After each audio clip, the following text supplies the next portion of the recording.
The next muscle in our muscle series is gonna be brachialis. So there's a lot of brachii muscles we've been talking about, and they get a little confusing, right? There's biceps brachii and triceps brachii and coracobrachialis, and now we're talking about brachialis.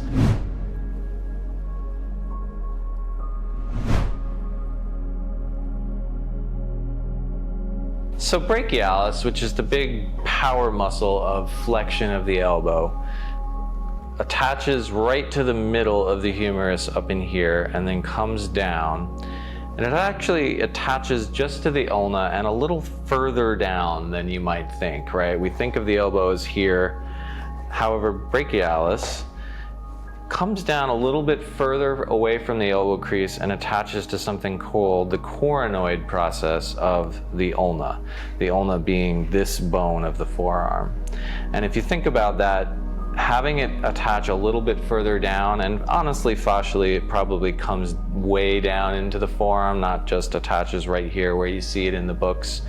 And again, if you can think about this giant power attaching all through here, it's got a lot of leverage to be able to provide strong flexion of the elbow and lift things. And so that giant Popeye biceps thing that people are going for is really that big muscle right there. And easy fascial release is to basically start with the forearm a little elevated, come right into the big space right here, and it's pretty hard to miss.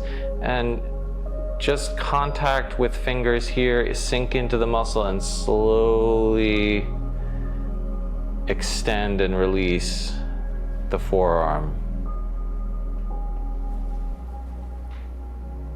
You can do this with thumbs here, and you can see how just putting some pressure on the muscle lifts. She's not actively lifting her forearm for me. I'm lifting it just by compressing the muscle.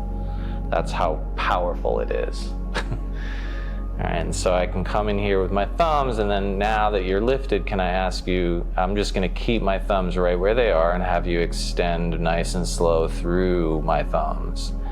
And so that makes it very easy. She's doing the work, I'm just holding the muscle, and she's fascially stretching it. She gets to be in control of how good or bad that feels by how slow she moves. And that is a very easy way to get some ease and allow the elbow to fully open again.